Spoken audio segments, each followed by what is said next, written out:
بسم اللہ الرحمن الرحیم۔ السلام علیکم۔ آج کا ہمارا ٹاپک حضرت سلیمان علیہ السلام اور ایک چیونٹی۔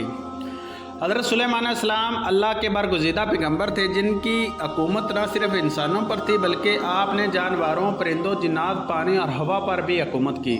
ایک دفعہ حضرت سلیمان علیہ السلام سمندر کے کنارے بیٹھے تھے۔ آپ نے دیکھا کہ ایک چیونٹی اپنے منہ میں ایک دانہ لیے سمندر کی طرف بڑھ رہی ہے۔ چیونٹی جب سمندر کے کنارے پر پہنچی تو ایک مینڈک سمندر سے باہر آیا اور اس نے اپنا منہ کھولا اور چیونٹی اس کے منہ میں چلی گئی اور مینڈک سمندر کی گہرائی میں چلا گیا۔ کچھ دیر گزرنے کے بعد وہی مینڈک دوبارہ سمندر سے باہر آیا اور اپنا منہ کھولا، وہی چیونٹی اس کے مینڈک کے منہ سے باہر نکل آئی، لیکن اب چیونٹی کے منہ میں دانہ نہ تھا۔ حضرت سلیمان علیہ السلام یہ دیکھ کر بہت حیران ہوئے۔ آپ نے فوراً اس چیونٹی کو طلب کیا اور پوچھا کہ یہ کیا معاملہ ہے، یہ تم کیا کر رہی ہو؟ ابھی تم دانہ لے کر مینڈک کے منہ میں گئی تھی، تم کہاں گئی تھی؟ یہ چیونٹی کہنے لگی، اللہ کے پیغمبر، اس سمندر کی گہرائی میں جا کر دور ایک پتھر ہے، یہ پتھر اندر سے خالی ہے، اس پتھر کے اندر ایک کیڑا رہتا ہے۔ اللہ تعالیٰ نے اس کیڑے کو ایسے مقام پر پیدا کیا ہے کہ وہاں سے نکل نہیں سکتا، وہی اس کی کل کائنات ہے۔ مجھے اللہ نے اس کام پر مقرر کیا ہے کہ میں اس کو کھانا پہنچاؤں۔ اللہ تعالیٰ نے اس مینڈک کو مأمور کیا ہے کہ مینڈک روزانہ مجھے اپنے منہ میں لے کر پانی سے ہوتا ہوا اس پتھر تک لے جاتا ہے۔ وہاں مینڈک اپنے منہ اس پتھر کے سوراخ پر رکھ دیتا ہے، میں اس کے منہ سے نکل کر اس کیڑے تک جاتی ہوں اور وہ اناج جو میرے منہ میں ہوتا ہے وہ اناج میں اس کے پاس رکھ دیتی ہوں۔ یہ مینڈک میرا انتظار کرتا رہتا ہے، میں واپس اس کے منہ میں داخل ہو جاتی ہوں، یہ پانی میں تیرتے ہوئے مجھے واپس پانی سے باہر لے آتا ہے۔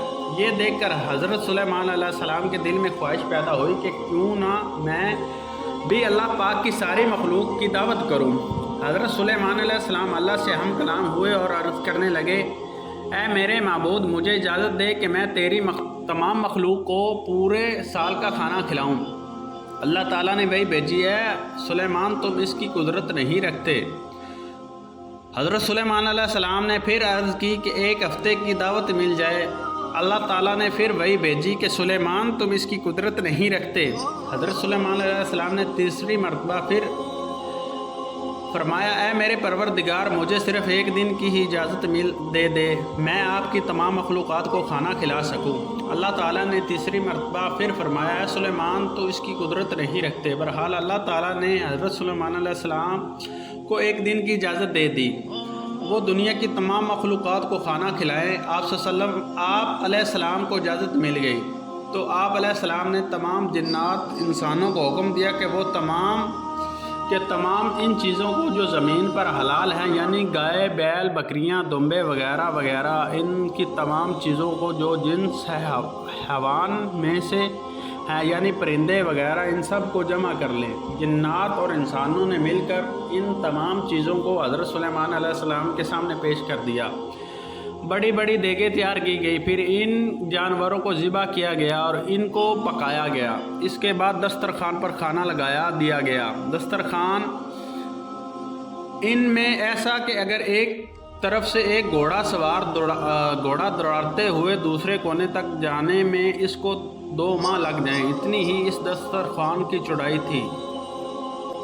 جب تمام چیزیں تیار ہو چکی تو اللہ تعالیٰ نے حضرت سلیمان علیہ السلام کے پاس وحی بھیجی اور فرمایا، اے سلیمان تم مخلوقات میں کس سے دعوت شروع کرے گا؟ اب حضرت سلیمان علیہ السلام نے فرمایا، اے میرے پروردگار، میں دریا کے جانوروں سے شروع کروں گا۔ تو اللہ تعالیٰ نے سمندر کی ایک مچھلی کو حکم دیا کہ وہ حضرت سلیمان علیہ السلام کی دعوت کھائے، کیونکہ آج ان کے لیے حضرت سلیمان علیہ السلام کی طرف سے دعوت ہے۔ مچھلی نے سر اٹھایا اور دسترخوان کی ایک طرف سے کھانا شروع کر دیا اور وہ کھاتے کھاتے دوسری طرف پہنچ گئی، یہاں تک کہ مچھلی حضرت سلیمان علیہ السلام کا تیار کردہ سارا کھانا کھا گئی۔ مچھلی کہنے لگی، میرا پیٹ نہیں بھرا، مجھے اور کھانا کھلائیں۔ اے سلیمان، آپ خود جان لیجئے، جو کھانا آپ نے کئی روز سے بنایا تھا، جس کھانے